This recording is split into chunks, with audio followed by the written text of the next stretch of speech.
I arrived home from my trip without telling anyone. The highway stretched empty at 3 in the morning, and I wanted it that way, wanted the silence, the darkness, the element of surprise. 2 weeks on a job site in Nevada, overseeing a casino expansion that ran behind schedule. I fixed it. That's what I do. That's what I've always done. The house looked wrong from the driveway. Every light blazed. Music thumped through the walls, not Derek's usual careful volume, but the kind of noise that says nobody's watching, nobody cares. 3 cars I didn't recognize sat parked at angles across the lawn, like whoever drove them couldn't be bothered with the driveway. I turned off the engine and stayed there for a moment, my hands still resting on the wheel. 32 years I've owned this house, paid it off in 20. Every board, every nail, every corner of foundation, I know it like I know the scars on my knuckles. You don't supervise construction sites for 3 decades without learning how things are built, how they stand, how they fall. The front door wasn't locked. Inside, the living room looked like a hotel party. Empty bottles lined the mantel. Someone had pushed the furniture against the walls. The coffee table Evelyn and I bought in 1997, solid oak, the one she refinished herself, had a wet ring the size of a dinner plate carved into the surface. I heard Evelyn before I saw her. Her voice came from the kitchen, low and controlled in that way that meant she was breaking apart inside, but refused to show it. You need to leave. All of you. Now. Relax, Mom. Derek's voice, casual, dismissive. We're celebrating. In my house? Your house? A woman's laugh. Brittany, my son's wife. That's adorable. I walked into the kitchen. 6 people turned to look at me. Derek stood near the island with a beer in his hand, wearing a suit that cost more than my truck payment.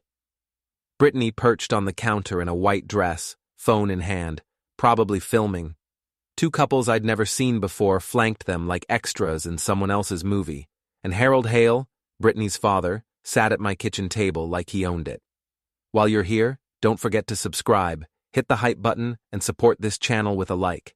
And tell us below, have you ever faced something like this? Evelyn stood by the sink, hands braced against the counter. Her eyes met mine, and I saw something I'd never seen in 29 years of marriage. Relief so profound, it looked like pain. Ray. Derek straightened. The beer paused halfway to his mouth. You're back early. My house, I said. Get out. Dad, I wasn't talking to you. The room went quiet except for the music still thumping from the living room. Hale smiled, that practiced country club smile that probably closed 1,000 car deals. Ray, good to see you. Derek was just telling us about... Harold. I didn't raise my voice. Didn't need to. Take your daughter, take your friends, and get the hell out of my house. You've got 60 seconds. Excuse me? Brittany slid off the counter. You can't just... 50 seconds. Derek moved between us. Dad, stop. This is embarrassing. 40. Ray, come on. Harold stood, hands spread in a gesture of false peace. We're family now. We're celebrating Derek's promotion. No need to be hostile. 30. Evelyn hadn't moved, hadn't spoken, just watched with those accountant's eyes that missed nothing, calculated everything.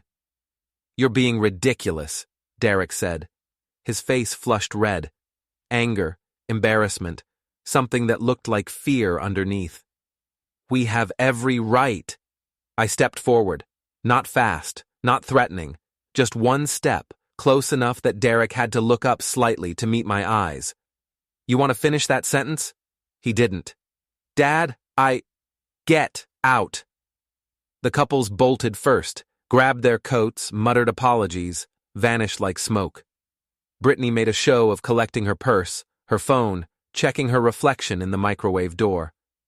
Harold took his time standing, brushing invisible dust from his slacks. We'll talk about this, he said, when you've calmed down. We won't. Derek followed them to the door, stopped, turned back. You can't keep treating me like... Like what? My voice dropped lower, calmer, the way it gets when I'm past angry and into something else. Like my son? Like someone I raised, fed, educated, and trusted? That's not... Go home, Derek. He left. The door closed. The music still played. I walked through the house, turning off every speaker, every light, every trace of the invasion. Evelyn followed behind me, silent, picking up bottles and trash. We didn't speak. Didn't need to yet. When the house was dark and quiet again, we sat at the kitchen table. Tell me, I said. Evelyn's hands lay flat on the table, fingers spread. She stared at them like they belonged to someone else. The house. What about it? Derek started the paperwork 3 weeks ago. Transfer of deed. He forged your signature on the preliminary documents. The words sat between us like stones. He needed mine too, she continued. Came by last Tuesday with Brittany and Harold. Said it was for refinancing, tax purposes. I almost signed. She looked up. Almost. Why didn't you? Because I'm an accountant, Ray. And the numbers were wrong. I waited. They want everything. The house, your business shares, the retirement accounts. Derek's been using the company credit lines without authorization. Paid off his car, Brittany's student loans, a down payment on that condo downtown. Her voice never wavered. Just facts, cold and precise. They canceled your health insurance last month. They what? Filed the paperwork while you were in Nevada. Listed you as voluntarily terminated. My hands curled into fists on the table. Not from anger, not yet. From the physical effort of staying still, staying calm, staying in control. There's more. Evelyn pulled a folder from beside her chair. Manila. Thick. The kind you use for important documents. I made copies, bank statements, emails, text messages. Derek's been planning this for 6 months. Maybe longer. I opened the folder. The first page showed a wire transfer. $50,000 from the business operating account to Derek's personal checking. Dated 2 months ago. My signature on the authorization form, except I'd been in Denver that week, supervising a mall renovation. The second page, an email chain between Derek and Harold. Subject line, transition plan. I read it twice. We need to accelerate the timeline. Dad's getting suspicious. Once we have the deed and the LLC transfers, we can restructure everything. They'll have the rental income and Social Security. They'll be fine. Harold's response, your mother? She'll follow Dad. She always does. We just need to present it as a done deal. Brittany, chiming in, make sure the new paperwork doesn't mention them at all. Fresh start. No baggage. No baggage. 30 years of marriage. 30 years of building a business from nothing, working 70-hour weeks, missing birthdays and holidays, and every moment that wasn't about providing for my family. Baggage. I closed the folder. Evelyn watched me. What are you going to do? I don't know yet. Ray, I don't know. I stood, paced to the window. The sun was rising, painting the sky orange and red. But I'm not forgiving this. I didn't think you would. I'm not ignoring it. Good. I'm not. I stopped, breathed, turned back to her. I'm going to dismantle him. Everything he's built. Everything he thinks he owns. Everything he is. Evelyn nodded once. Then we should make a plan. We? Did you think I'd let you do this alone? Something in her voice made me look closer. Her eyes weren't sad anymore, weren't hurt. They were sharp and cold and calculating. You're an accountant, I said slowly, and you're a builder. She smiled, but there was no warmth in it. Between us, we know how to take things apart. Chapter 2. We spent the next 3 days like soldiers preparing for war. Evelyn became the brains of the operation. She disappeared into a small fortress of paper and laptop light, methodically unraveling every thread Derek had touched. Spreadsheets, bank records, corporate filings, tax returns. She ran them all through a system that looked almost obsessive. Color-coded tabs, highlighted anomalies, cross-referenced footnotes, a timeline that traced every suspicious transaction. She marked signatures that didn't match, dates that didn't line up, vendor names that appeared and vanished like ghosts.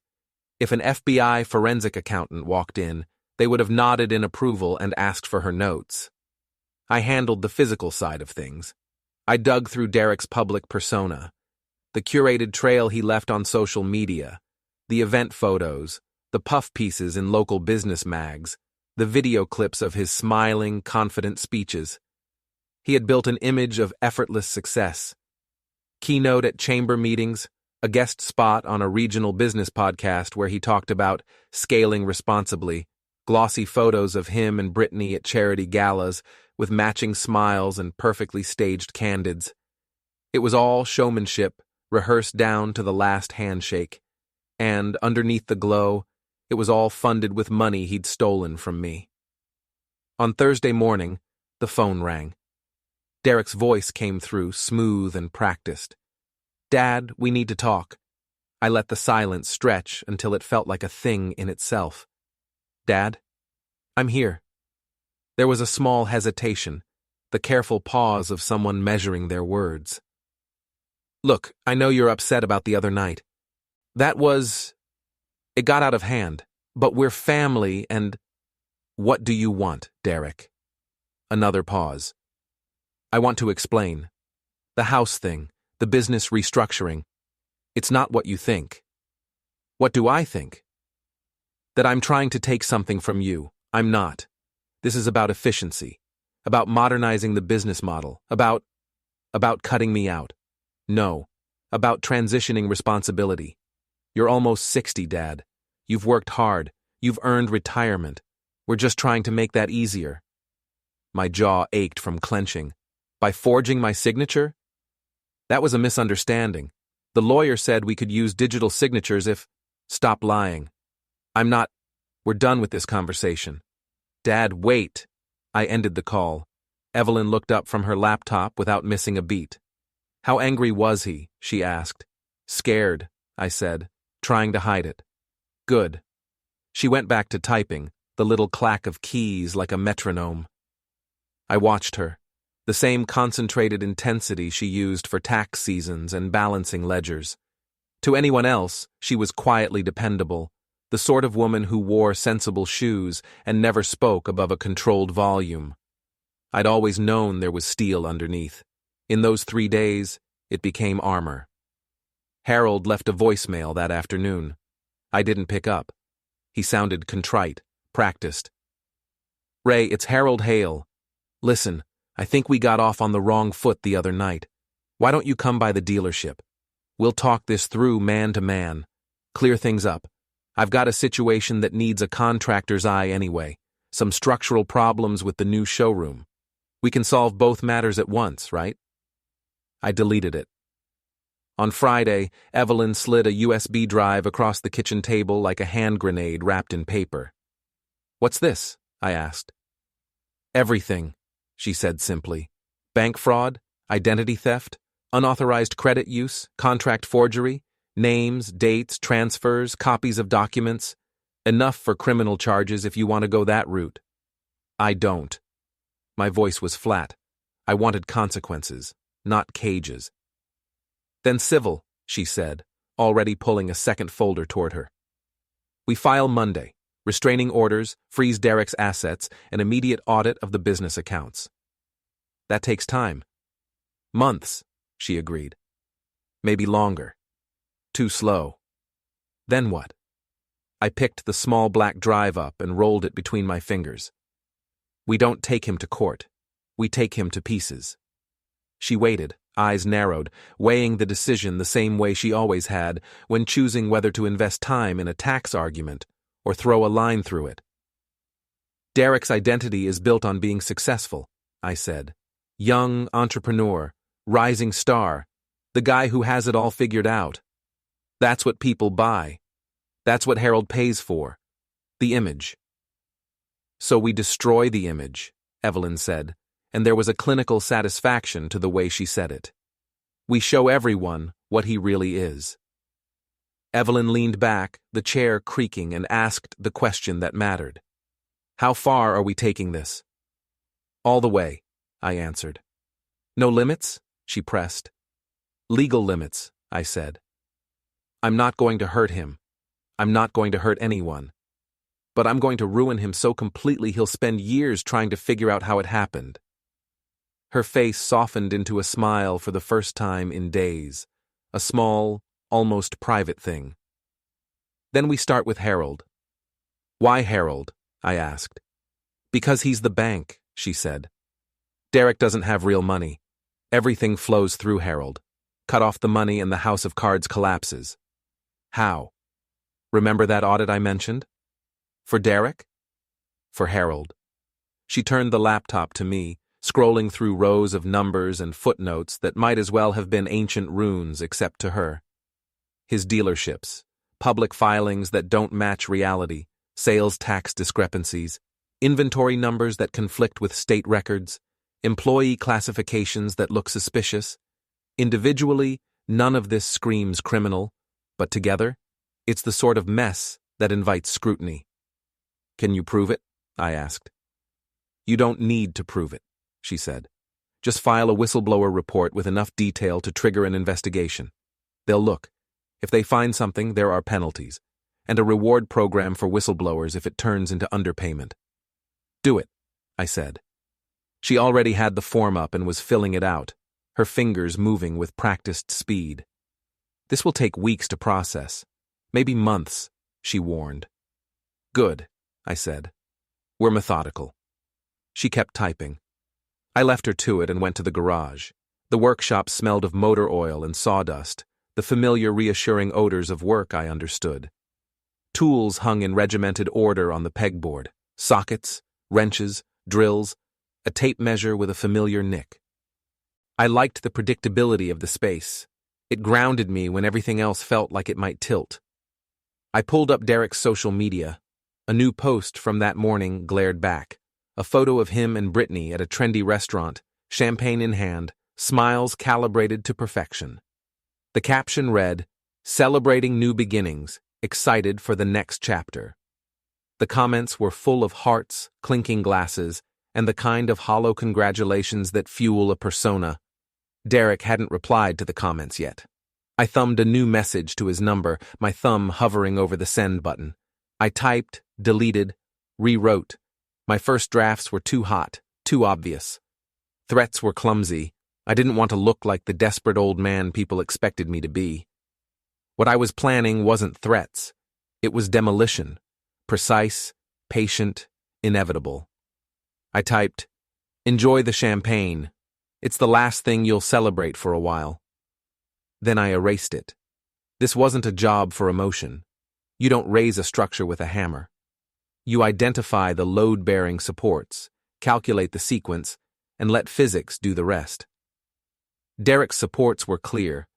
Harold's funds, public perception, the network of sponsors and partners who backed him because they believed in his image. I put the phone away. I smelled oil, listened to the soft whir of the shop radio, and set about the work I knew. Slow, steady, and irreversibly effective. Chapter 3. Monday morning, I drove to the construction site where I'd spent the last 15 years building my reputation. Callahan Construction wasn't the biggest outfit in town, but it was solid. Good crews, good equipment, contracts with developers who actually paid on time. Or it used to be mine. The foreman, Eddie Martinez, met me at the trailer. "Ray, didn't expect you today." "Why not?" He shifted his weight, not meeting my eyes. "Derek came by Friday. Said there were some changes happening, some restructuring." "What kind of changes?" "Said he was taking over operations. Wanted to review all active contracts, talk to the crews, get a handle on costs." Eddie finally looked at me. "Said you were stepping back. Retiring." "Did he?" "Ray, man, I don't know what's going on, but Eddie." I kept my voice level. "I'm not retiring. I'm not stepping back, and Derek doesn't run this company. He said he had paperwork. He doesn't." Eddie exhaled slowly. "Okay, then what do you want me to tell the crews? Business as usual, I'm here, I'm in charge, nothing's changed. Derek's not gonna like that. Derek can sue me if he wants. I pulled out my phone. Actually, let's save him the trouble. I called Derek. He answered on the third ring. Dad, hey, I was just about to…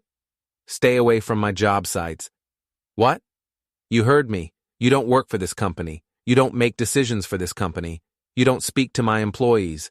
If I catch you on another site, I'll have you removed. Dad, we talked about this. The transition… There is no transition. There's me running my business and you trying to steal it. I hung up. Eddie stared at me. You sure about this? Completely. He's gonna escalate. Let him. I spent the rest of Monday touring sites, talking to crews, making sure everyone knew I was still in control. Word travels fast in construction. By noon, every foreman in my network knew Derek's retirement announcement was garbage. That afternoon, Harold called again.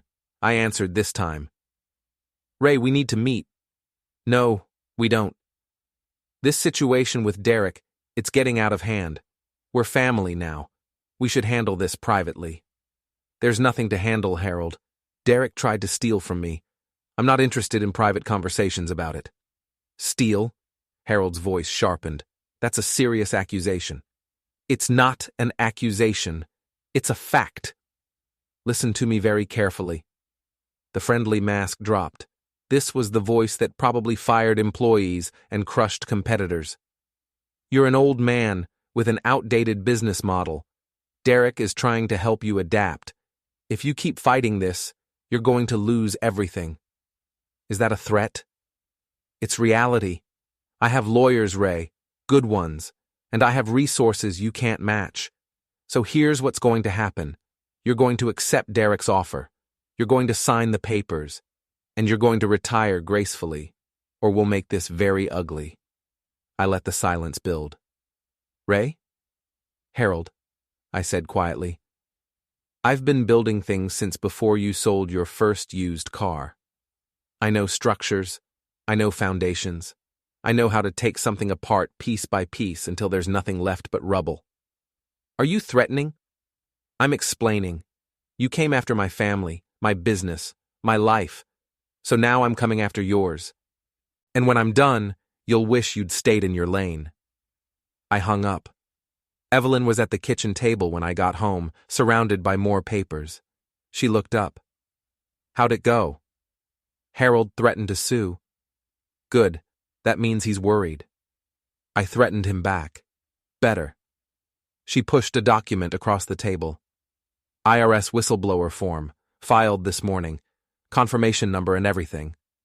How long until they act? No way to know. Could be weeks, could be months, but the seed is planted. I sat down across from her. What else? I called Derek's biggest client, Peterson Development, mentioned some concerns about contract irregularities, suggested they might want to review their agreements. Did they listen? They said they'd look into it. That's not enough. It will be. She pulled up something on her laptop and turned it toward me. Because tomorrow, the local business journal is publishing an article about contract fraud in the construction industry, with anonymous sources raising questions about Callahan Construction's recent management changes. I stared at the screen. How did you… I know people, Ray. I've been doing books for half the businesses in this town for 20 years.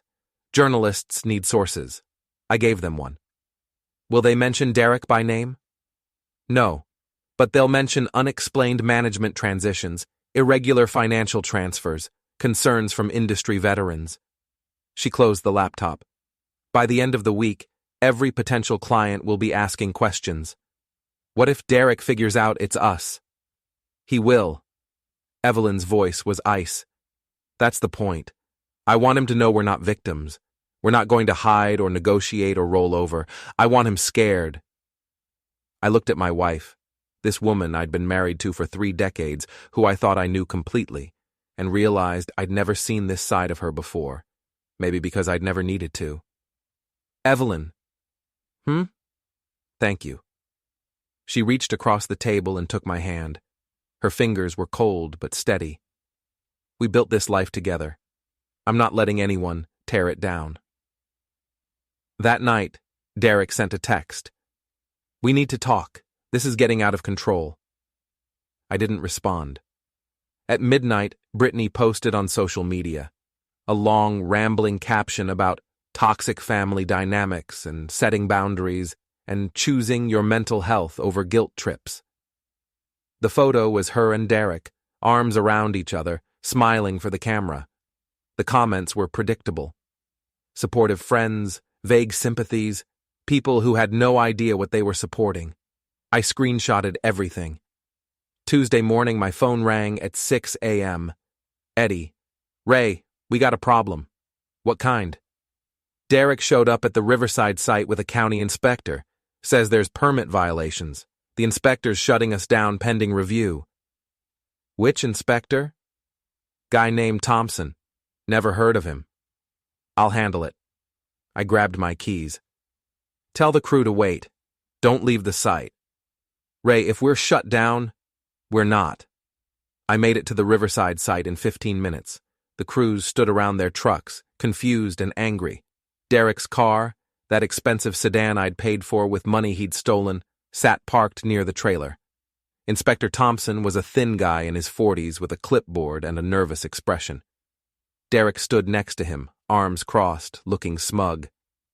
"Mr. Callahan," Thompson said, "I'm going to need to see your permits for this site." "They're posted in the trailer, same as always." "There's a question about the electrical sub-permits." "What question?" Derek interrupted. "The question is whether they were filed correctly. I've been reviewing the paperwork, and—" "You," I said, pointing at him, "don't work here. You have no authority to review anything." "I'm a part owner of this company." "No, you're not. The LLC documents are fraudulent." I turned back to Thompson. "Inspector, this is a family dispute. My son is trying to cause problems because he's upset about a personal matter. The permits are in order. They've been inspected 3 times already. You can check the county records." Thompson shifted uncomfortably. "Mr. Derek Callahan filed a formal complaint."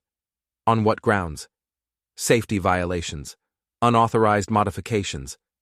"Specifically?" Thompson checked his clipboard.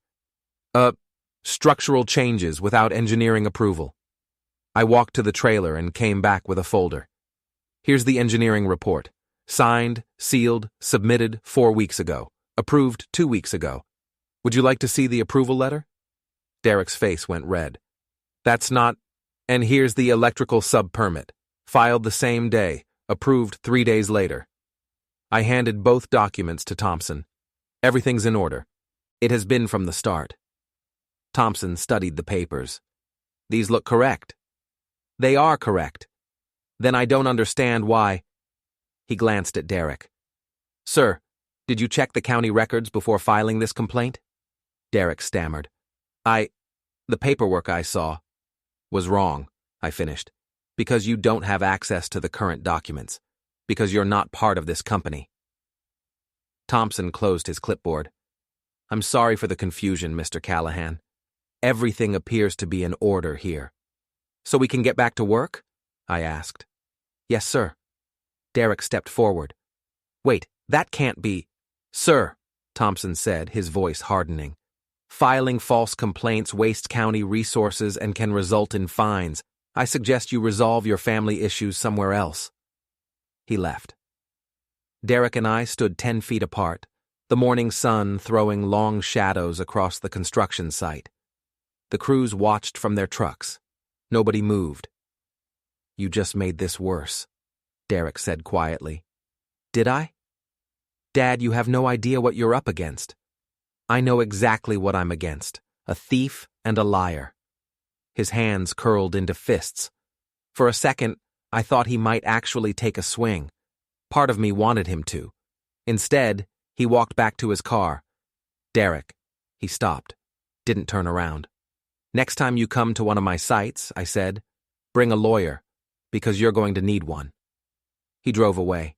Eddie walked over. "Boss, that was—" "Get the crews working. we've lost enough time. By Wednesday, the Business Journal article was everywhere. Local business forums, LinkedIn posts, forwarded emails. Nothing directly named Callahan Construction, but everyone in the industry knew what recent management disputes meant. My phone started ringing. Clients, partners, suppliers, all asking the same questions. Was I retiring? Was Derek taking over? What was really happening? I gave them all the same answer. I'm still in charge. Nothing's changing. Some believed me, some didn't. Thursday morning, Peterson Development canceled their contract with Derek. 6 months of work, $300,000 in projected revenue, gone. Derek called me screaming. You did this! You sabotaged my deal! I didn't do anything. Peterson said they had concerns about management stability, about contract reliability. Where would they get that idea? Maybe from you showing up at my job sites filing false complaints. This is my career, Dad, my reputation. Then you should have thought about that before you tried to steal my business. I wasn't... He stopped, breathed hard. This isn't over. I know. Harold has connections, real power. You're playing a game you can't win. We'll see. He hung up. Evelyn was smiling when I told her. 1 client down. How many does he have left? 3 active contracts, 2 proposals pending. Then we keep the pressure on. Chapter 4. I was inside the house, hunched over the kitchen table with Evelyn, the two of us surrounded by stacks of papers and the soft blue glow of a laptop screen. We'd been following threads and tracing transactions for hours when a strip of headlights swept across the front window. Not a single car easing into the driveway. 2 trucks parked at angles that practically blocked the street, their beams cutting through the dusk like searchlights. 4 men climbed out. Big men, work clothes big, dusty boots, heavy jackets, a kind of muscle-built anonymity. One of them carried a crowbar, the sort of blunt instrument that announces intent without words. I went to the door before they could knock and stepped onto the porch, closing it behind me so that the porch light framed me like an accusation. Help you, gentlemen? I asked, keeping my voice steady. The biggest one, easily 6'4", well over 200 pounds, gave a smile with none of the warmth you'd expect from one neighbor to another. Ray Callahan? That's right. We got a message from Harold Hale. I'm not interested, I said. You're gonna be. He leaned in, and the others fanned out behind him, forming a loose semicircle that felt like a stage set for intimidation. Mr. Hale wants you to understand something. You're messing with the wrong family. Is that so? You cost his son-in-law a major contract. That's not acceptable. The crowbar tapped a rhythm against his palm. I didn't cost Derek anything. Derek's incompetence cost Derek his contract. The big man's smile thinned. Mr. Hale thinks you need an attitude adjustment. Mr. Hale can think whatever he wants. See, that's the problem. He pushed the crowbar into his other hand as if to emphasize the point. We're not here to discuss this. We're here to make sure you understand. I looked them over. They were strong enough to intimidate a man in a bar, maybe even to shove him around a job site. But they didn't have the look of trained thugs. No tactical gear, no coordination beyond the barest semblance of teamwork. Probably one of Harold's maintenance crews, or a couple of local heavies he could call favors from. You know what I do for a living? I asked. The big guy blinked, uncertain. I run construction sites, I said. Heavy equipment, dangerous machinery, men who don't always follow safety protocols. I took a step off the porch. Every day I manage situations where one mistake can make a person a statistic. So let me tell you exactly what's going to happen here. You're not, the man began. You're getting back in those trucks. You're leaving. And you're telling Harold that if he sends anyone to my house again, I'll have them arrested for trespassing and assault. A short laugh bubbled up from him. You think you can stop us? You're standing in my front yard with weapons threatening me and my wife. My neighbors already called the police. If you're still here in 2 minutes, you'll be explaining your actions to them. Nobody called. Mrs. Patterson across the street, retired dispatcher. She's got 911 on speed dial. Mr. Chen, 2 houses down. His son's a cop. The couple on the corner, they've got a camera pointed straight at your trucks. I nodded toward the windows, lights glinting, silhouettes moving. It was all a bluff, but they didn't know that. The idea of witnesses, of potential legal trouble, shifted the math in front of them. The big guy looked toward the houses, assessing in the same instant I had their chances. 4 against 1 looks good on paper, until the 1 is surrounded. This is your only warning, I said. Leave now, or deal with the consequences. They hesitated, bristling with the urge to prove they weren't cowards, but the hesitation turned to retreat. They climbed back into the trucks, lingering long enough to make a show of toughness, then rolled off down the street. I watched the taillights vanish into the night before I went back inside. Evelyn stood at the window, phone in hand. You were bluffing, she said. Mostly, I replied. What if they'd called it? She asked. Then I would have handled it differently.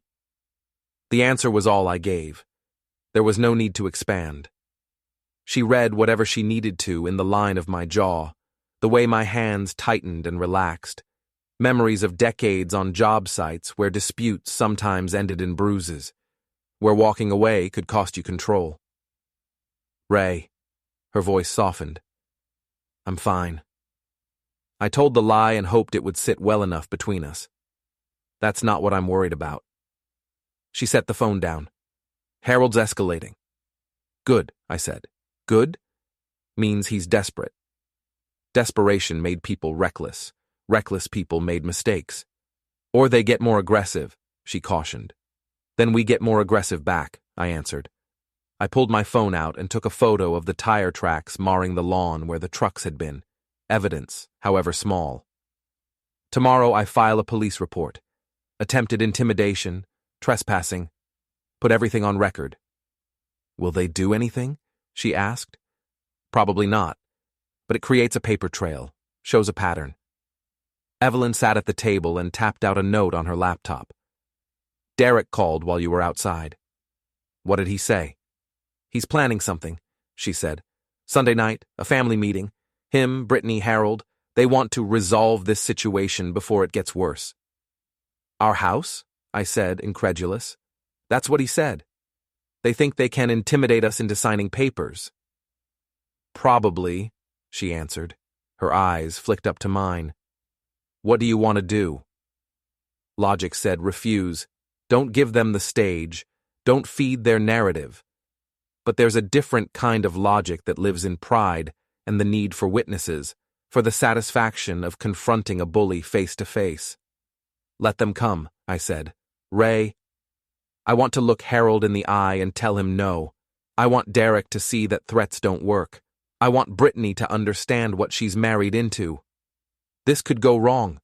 It already is wrong. We're only deciding who controls how wrong it gets. Saturday morning, I prepared, not for a brawl, but for documentation. I turned my phone to record audio, strategic and unobtrusive.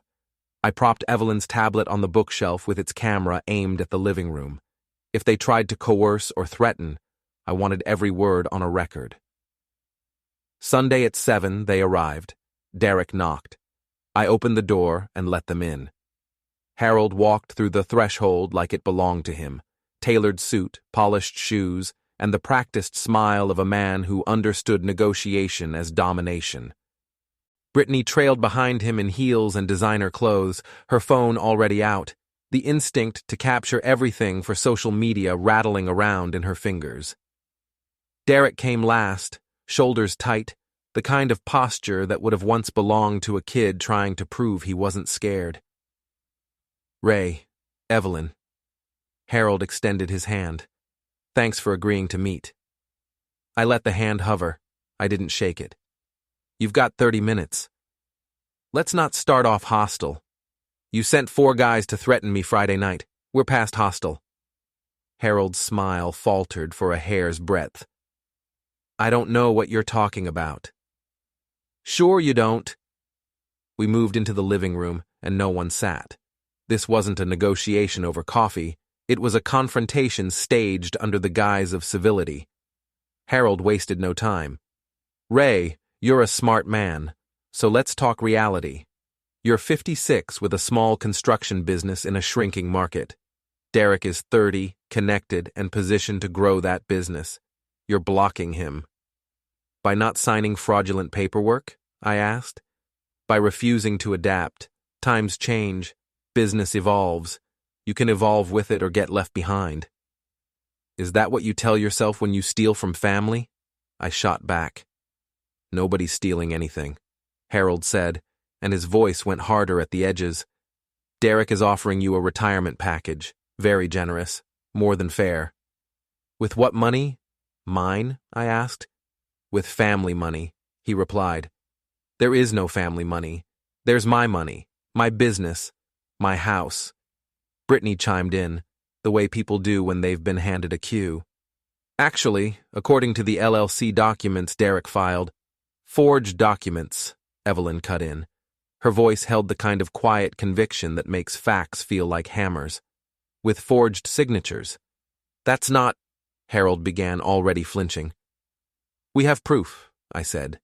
Bank records, emails, texts. Everything Derek's done for the last 6 months. Every fraud, every theft, every lie. Derek tried to interject. Dad, you're misunderstanding the situation. Explain it then, I demanded. This isn't about taking from you, he said. It's about restructuring for efficiency, bringing the business into the modern era. By cutting me out, I said. By transitioning responsibility appropriately, Derek insisted. Using my money, I said. Using business assets for business purposes, he shot back. That's theft, Derek. That's management. Silence closed like a lid. Harold stepped forward, offering what he thought was a clean, paternal tone. Here's what's going to happen. You accept our offer. You sign the papers. This ends quietly. Or what? I asked. Or we make it public. We tell everyone you're senile, that you're making irrational decisions, that you're a danger to the business and possibly yourself.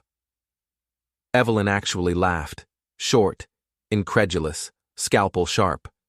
You'll try that? We'll do more than try, Harold said. We have lawyers who specialize in competency cases. Good luck with that. I pulled my phone into view. I've documented everything. The threats, the fraud, the attempted coercion. Recordings of trucks in my yard. Financial records showing Derek's theft. Emails between you and Derek planning this whole thing.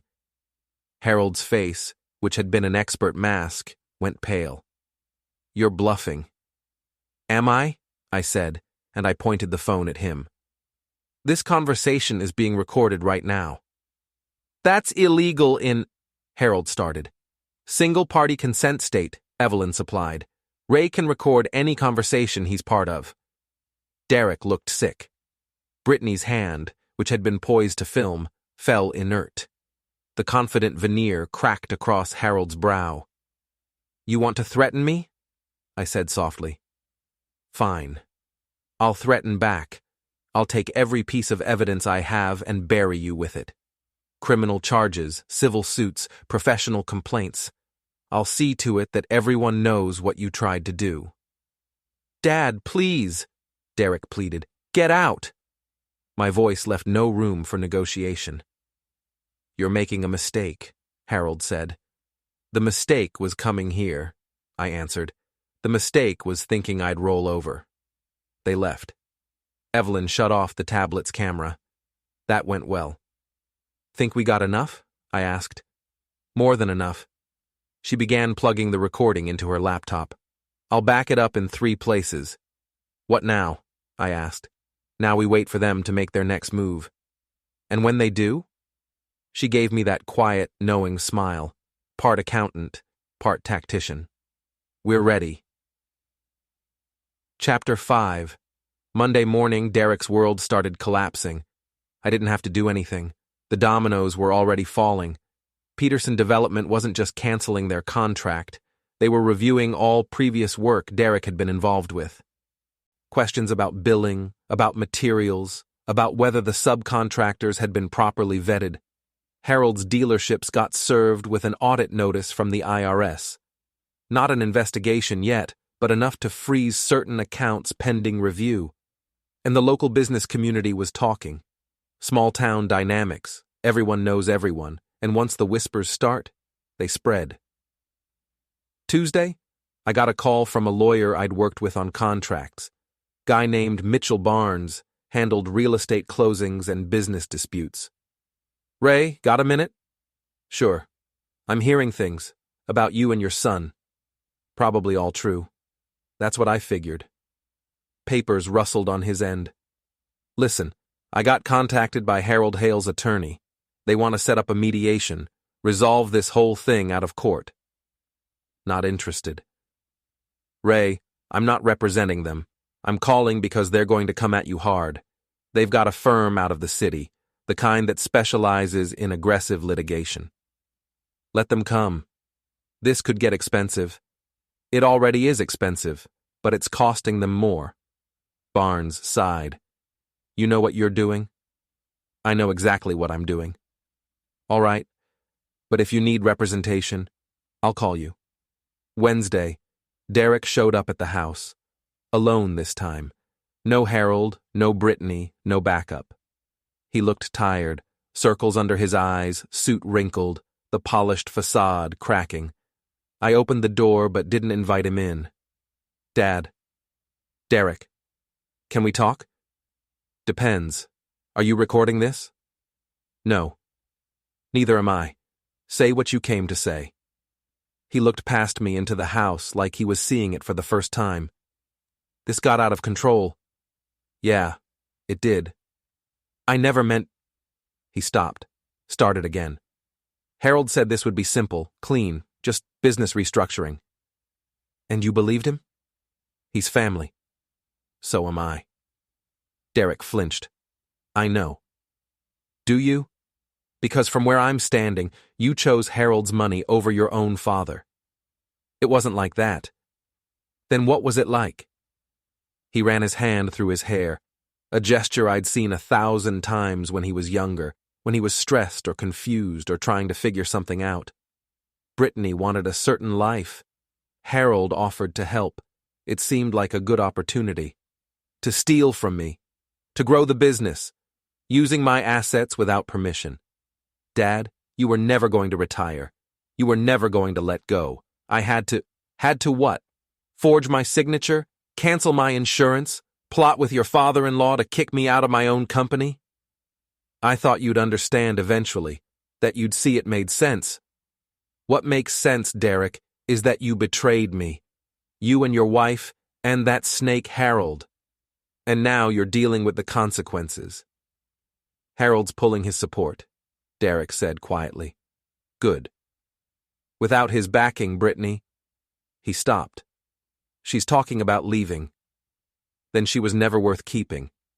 "Dad, please." His voice cracked. "I screwed up, I know that. But this is destroying everything." "You destroyed it. I'm just making sure you know what that looks like."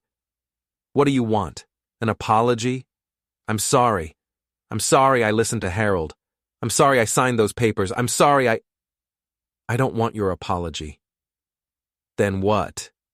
I looked at my son, this person I'd raised, taught, trusted, and felt nothing but cold resolve. "I want you to understand that choices have consequences. You chose greed. You chose betrayal. Now, you get to live with it." "For how long?" "Until I'm satisfied." "Dad, you're not welcome here anymore, Derek. Not in this house. Not at my business. Not in my life. You're my father, and you're the son who tried to rob me blind. We're done here." I closed the door. Evelyn came down the stairs. "Was that Derek?" "Yeah." "How'd it go?" "About how you'd expect." She nodded. Didn't ask for details. Didn't need to. Thursday, the next domino fell. Harold's dealership lost a major supplier contract. Something about payment irregularities and credit issues. The supplier, one of the big automotive parts distributors, decided they couldn't risk the relationship during an IRS audit. I heard about it from Eddie, who heard about it from a guy who worked in Harold's service department.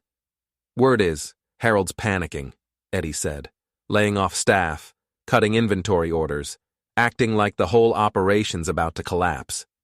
Is it? Depends on what the IRS finds. What do you think they'll find? Eddie grinned. Nothing good. Friday, Brittany posted one of her social media messages. This one was different, not polished, not carefully curated. A blurry photo of her and Derek at some coffee shop, both looking stressed, with a caption about struggling through hard times together and finding out who really has your back. The comments were mixed, some supportive, some confused, some asking direct questions about what was happening with the family business. She didn't answer any of them. I showed Evelyn. She's cracking. Good. The moment she turns on Derek, everything accelerates. You think she will? She's an influencer, Ray. Her entire identity is built on maintaining an image. Once that image starts falling apart, she'll do whatever it takes to protect herself. Even leaving Derek? Especially leaving Derek. I put the phone away. How much longer? For what? Until they're completely done. Evelyn pulled up a spreadsheet on her laptop. Harold's audit could take months, but the damage is already happening. His suppliers are nervous, his creditors are watching, his cash flow is getting tight, Derek's losing clients and can't replace them without Harold's backing, and Brittany's social media engagement is dropping. People can smell failure. So weeks? Maybe, or we push them over the edge sooner. How? She smiled, that cold accountant smile. You remember Derek mentioned a charity gala? Vaguely. It's Saturday night, next week. Big event, lots of local business people, politicians, community leaders. Derek's scheduled to give a keynote speech. About what? Youth entrepreneurship, building businesses with integrity, being a role model for the next generation. I laughed. Actually laughed. You're kidding. It's been on the calendar for 3 months, before all this started. He's not seriously still planning to speak. He is. Brittany posted about it yesterday. They're treating it like some kind of comeback moment, rising above adversity, staying positive through challenges. That's insane. That's opportunity. Evelyn turned the laptop toward me. What if we made sure Derek's speech doesn't go the way he's planning? What do you mean? I mean, we show everyone who Derek really is, not through rumors or whispers, direct evidence, in front of everyone who matters. I stared at the screen. You want to expose him publicly. I want to end this completely. No more back and forth, no more threats. We walk into that gala, we destroy Derek's reputation permanently, and we walk out knowing it's over. How? She pulled a USB drive from her desk drawer. The same one from weeks ago, with all the evidence of Derek's fraud. Everything's on here. Bank records, forged documents, emails, text messages. We get this onto the presentation screen during Derek's speech. They'll stop it. Not if they don't know it's happening until it's too late. Evelyn. Ray. She looked at me directly. We've been dismantling them piece by piece. But pieces can be rebuilt. If we want this truly over, we need to make a statement so definitive that nobody forgets. Derek walks into that gala as a successful young businessman. He walks out as a proven thief. That's brutal. So was trying to steal our lives. I picked up the USB drive, turned it over in my hands. This is the nuclear option. Yes. Once we do this, there's no walking it back. I don't want to walk it back. Derek's your son, too. Derek stopped being my son the day he forged my signature. Her voice was stone. Now he's just the man who tried to rob us. I looked at my wife, this woman who'd stood beside me for almost 3 decades, who'd never complained, never demanded, never wavered. She was asking for this. Not revenge for revenge's sake, but finality, closure, the kind of ending that meant we could move on without looking over our shoulders. Okay, I said. We do it your way. She nodded once. All business. Then we start planning. Chapter 6. The Riverside Hotel ballroom where the gala was being held had a capacity of 300. This event would probably hit 250, Local business owners, city council members, county supervisors, the kind of crowd where reputations were made and destroyed in a single evening. Evelyn had been working angles all week. She knew the event coordinator from doing her taxes. She knew the hotel manager from a Chamber of Commerce meeting. She knew the AV tech because his sister worked at her clinic. Small town advantages. The presentation is loaded on the hotel's computer system, she explained Monday night. Derek's supposed to bring his own file on a USB drive, but there's a backup already on the machine. That's where we swap it. How do we get access? The AV tech, his name's Gary, doesn't like Derek. Derek stiffed him on a tip at some wedding last year. So he'll help us? For $500 and the satisfaction of watching Derek crash? Absolutely. When does the swap happen? Saturday afternoon, during setup. Gary will swap our file for Derek's backup. When Derek plugs in his drive and it doesn't work, the computer will default to the backup, which is actually our file. What if Derek notices something's wrong? He won't have time. The presentation auto-starts once the laptop connects to the projector. By the time he realizes what's happening, it'll be too late. I studied the layout she'd drawn of the ballroom. Where will we be? Table in the back, near the exits. We watch it happen, then we leave. Won't people know it was us? Probably. But nobody will be able to prove it. And honestly, she met my eyes. I don't care if they know. Let everyone understand what happens when you come after the Callahan family. Tuesday, Derek called again. I didn't answer. He left a voicemail. Dad, I know you're angry, I get it. But this gala, it's important for my career. Can we please just not do anything Saturday? Please? I deleted it. Wednesday, Harold called. I answered. Ray, we need to end this. I agree. I'm serious. This has gone too far. Derek's suffering. The business is suffering. Everybody's suffering. Good. Listen to me. No, you listen. You came after me. You sent your guys to my house. You tried to steal everything I built. Now you're dealing with it. I can make things very difficult for you. You already have, and I'm still standing.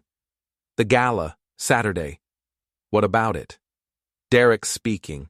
It's a big opportunity for him. I'm asking, man to man, let him have it. After that, we'll negotiate something fair. There's nothing to negotiate. Ray, please. See you Saturday, Harold. I hung up. Thursday, Brittany posted again. Another stressed photo, another vague caption about staying strong and finding hope. Her follower count was dropping. People were asking questions she wouldn't answer. Her carefully constructed influencer image was crumbling in real time. Friday, Evelyn met with Gary, the AV tech. Came back with confirmation. It's done. The file's loaded. Everything's ready. Any problems? None. Gary's excited. Says he's been wanting to mess with Derek for months. What if something goes wrong? Like what? I don't know. Technical glitch. Someone spots the swap. Derek brings a different file. Ray. She put her hand on mine. We've planned this down to the minute. We've covered every angle. Either it works or it doesn't, but either way, we're doing it. Second thoughts? None. She squeezed my hand. You? No. Then tomorrow night, we finish this. Saturday morning felt strange, calm, like the eye of a storm. I went to the office, checked on crews, handled normal business things. Everything felt surreal, like I was watching myself from outside, going through motions that didn't matter compared to what was coming. Eddie noticed. You okay, boss? Fine. You look like you're about to fight someone. Not fight, win. He didn't ask for details, just nodded and went back to work. That afternoon, Evelyn and I got ready like we were preparing for battle. I wore the suit I'd bought for Derek's wedding, the one time I'd tried to look like I belonged in Harold's world. Evelyn wore a black dress, simple and elegant, the kind of outfit that meant business. We didn't talk much, didn't need to. Everything had been said. At 6 p.m., we drove to the Riverside Hotel. The ballroom was already filling. Round tables, white tablecloths, centerpieces with flowers and candles. A stage at the front with a podium and a massive projection screen. The AV booth tucked discreetly in the back corner. We found our table, sat down, waited. People mingled. Politicians glad-handed. Business owners networked. The usual gala dynamics. Derek arrived at 6:30 with Brittany and Harold. Derek wore an expensive suit, hair perfect, smile practiced. Brittany looked nervous despite her makeup. Harold looked like he was attending a funeral but pretending it was a party. They didn't see us, or pretended not to. Dinner was served, chicken or fish, rubber vegetables, bread rolls. Nobody cared about the food. This was about being seen, making connections, maintaining status. At 7:30, the program started. Welcome speeches, acknowledgments, minor awards for community service. Then the MC, some local news anchor, announced Derek. And now, please welcome our keynote speaker, a rising star in our local business community, Derek Callahan. Applause. Derek stood, walked to the stage, shook hands with the MC, approached the podium. Brittany filmed from the front table. Harold watched with that practiced car dealer smile. Derek cleared his throat, pulled a USB drive from his pocket, inserted it into the laptop at the podium. Nothing happened. He clicked the mouse, frowned, tried again. Just a moment, folks, he said into the microphone. Technical difficulties. Nervous laughter from the crowd. Derek signaled to the AV booth. Gary appeared, walked to the stage, leaned over the laptop. They exchanged words. Gary shrugged. Unplugged Derek's USB and clicked something. The screen came to life, but not with Derek's presentation. Instead, a bank statement. $50,000 transferred from Callahan Construction to Derek Callahan's personal account. Date, transaction number, everything. Derek's face went white. Wait, that's not... The screen changed. Another document. The forged deed transfer for my house. My signature, clearly fake when you looked close, authorizing transfer to Derek. Confused murmurs rippled through the crowd. Derek grabbed the laptop. Stop, this isn't my... The screen changed again. Email chain between Derek and Harold. Subject line. Accelerating the timeline. Derek's words displayed on the screen in huge letters. Once we have the deed and the LLC transfers, we can restructure everything. They'll have rental income and Social Security. They'll be fine. Harold started to stand. The screen changed again. Text messages. Derek to Brittany. Dad's insurance is canceled. He doesn't know yet. Once he finds out, he'll panic. That's when we move. Brittany's response. Perfect. No baggage. The ballroom erupted. People shouting. Cameras coming out. Someone yelling, "Is this real?" Derek stood frozen at the podium, hand still on the laptop, staring at the screen like he could will it to stop. It didn't stop. More documents, more emails, more proof. 6 months of fraud displayed in high definition for everyone to see. Financial transfers, forged signatures, plans to push us out. Brittany's voice memos. Gary had loaded the audio too, her bratty tone echoing through the ballroom. They're holding us back. We need to let them go and rebrand. Harold was moving toward the stage. I stood. Evelyn grabbed my arm. Ray, I know. Don't. I'm not going to hurt him. I just want to see his face. I walked to the front. The crowd parted. Everyone staring at the screen, at Derek, at Harold, trying to piece together what was happening. Derek saw me coming. His expression shifted from shock to rage. You, he hissed. You did this. I did. You destroyed me. No, you destroyed yourself. I just showed everyone. Derek lunged around the podium. Not thinking. Pure rage. He threw a wild punch. I sidestepped it easily. 30 years of construction site fights taught you how to read untrained swings. His momentum carried him forward.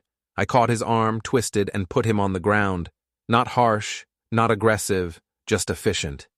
Derek landed on his back, wind knocked out, staring up at me. The ballroom went silent. I knelt beside him, kept my voice low so only he could hear. You wanted a life without me. You wanted to erase your parents and take everything we built. Congratulations. Now you get to live in the ruins. Behind us, the screen kept playing. More documents, more proof. The systematic dismantling of Derek's lies displayed in excruciating detail. People were already leaving, sponsors pulling away, business partners cutting ties in real time.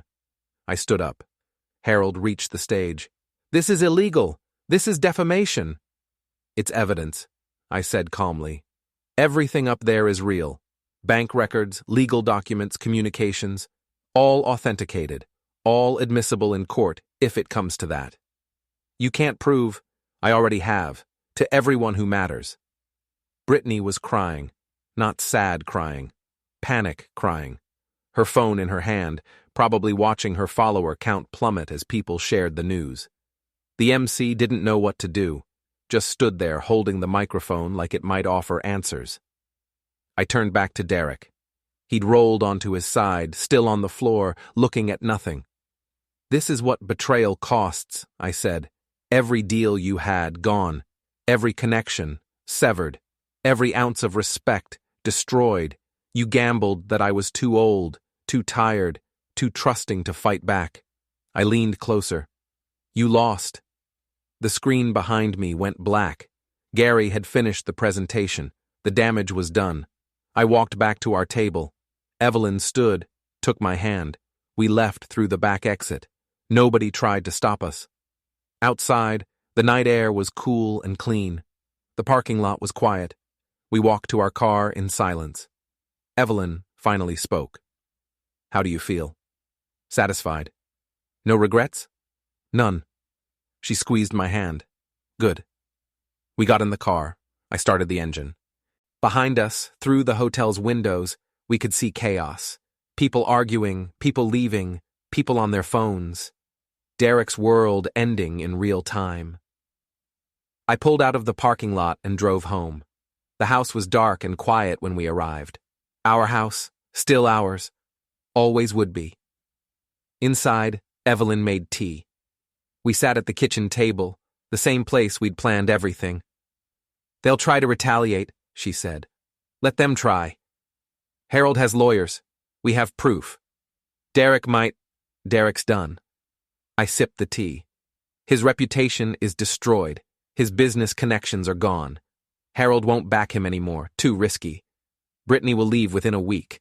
Everything he built on lies just collapsed. And us? We're fine. Better than fine. I set the cup down. We're exactly where we were before this started. In our house, running our business, living our lives. Plus, we took down everyone who tried to hurt us. That too. She smiled. Ray? Yeah? I'm proud of us. Me too. We sat in comfortable silence. Outside, the night continued. Somewhere, Derek was dealing with consequences. Harold was scrambling to save his dealerships. Brittany was probably deleting her social media. But here, in our house, at our table, drinking our tea, we were victorious. Not broken, not guilty, not punished, just finished and satisfied.